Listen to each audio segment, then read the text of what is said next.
So last time we started the motor. Now that we know it's alive, we can put it together. We start by attaching the coolant line we shortened to the upper coolant housing and the coolant reservoir. Next we attach the axle and half shaft. Turn the axle until the spline lines up and fully seat it in the transmission. The half shaft is attached by 3 bolts torqued to 29 foot-pounds. Now we align the subframe using jacks to hold it in place.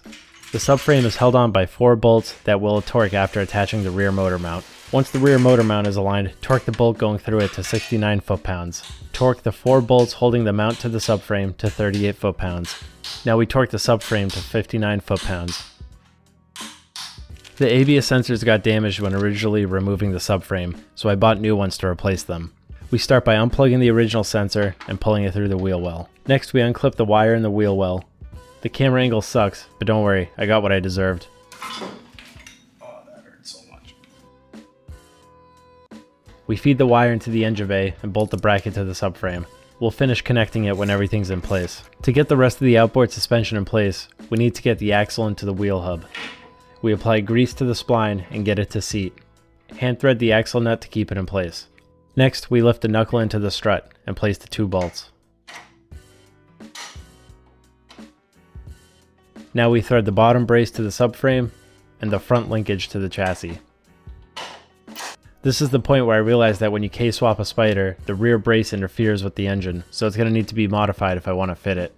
While working on the car, I noticed that it was leaking oil again. It looks like it's coming from one of the spare ports in the oil pan, which goes to show that every feature you add is another potential point of failure. I tightened it up, we'll have to check in the future to see if it still leaks. Back to the suspension, we place the front linkage again, attaching it to the chassis. In order to get it to align to the rear knuckle, we need to use a jack to compress the suspension. You may still need to use a convincer. Now we go through and torque all the bolts. The knuckle to strut is torqued to 59 foot-pounds, and the front linkage to 58 foot-pounds. I got a placeholder set of some cheap brake pads just to get it driving for now. We retract the caliper and grease up the sliding pins. Oh no, why? With the caliper installed, we can bolt down the brake line to the bracket. Now we have to finish installing our new ABS sensor, clipping it into the wheel well, bolting the bracket to the knuckle, and finally installing the sensor. So this is a final look at what the suspension looks like set up. There's definitely some cleaning up to be done, but for now we just need to get this thing rolling. Now we repeat the same exact steps to the opposite side. Back in the engine bay, I poured some distilled water to flush a little bit of whatever's possibly in the coolant lines. Next we need to install the exhaust. I want to hear what's going on, but my neighbors don't, so we need to quiet this thing down. This is a whole new exhaust setup from my previous one, so I'm hoping this will significantly cut down on noise. With the exhaust in place, we can install our wideband sensor and the second piece of the exhaust. The fitment right now looks really bad. I'm pretty sure it's user error though, but for the time being, I just want to be able to have it idle. Now we install our wheels, battery tray, and the battery itself. Now we're finally able to lower the car and roll it outside and fire it up.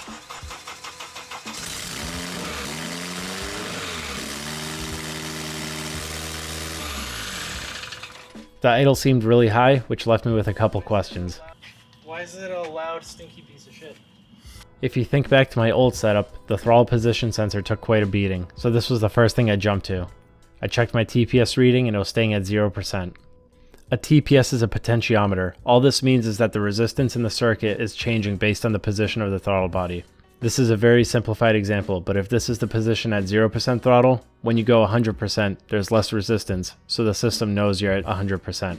If this thing is broken, this means there's no feedback on the position and the motor won't know whether it's idling or not. The thing is, when I looked at the sensor, I noticed that one of the pins was bent, which goes to show, always start at the simple things before you start going crazy. I bent the pin back into place and plugged it in, moved the throttle, and the readout was still staying at 0%. Which goes to show, it's never the simple solution, make sure to cover all your bases. I went and fired up the multimeter and all the combination of the pins was giving me open loop, which means that there's a disconnect somewhere internally. I took it apart and you can see the 2 contacts that slide that are attached to the throttle body. Right here we can see that it was broken, resulting in an open circuit.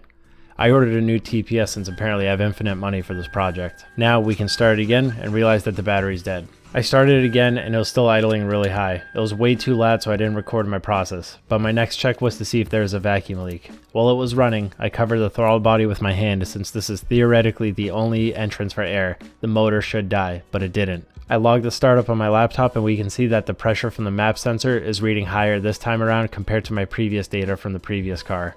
I was checking the manifold and noticed something, so I gave the intake the old reach around with my phone camera and noticed this. A port which I forgot to plug. I took the plug they provided, somehow reached it with a socket, and after that we have a loud but steady idle. Next time we investigate this awful noise, and we take our first test drive. Thanks for watching.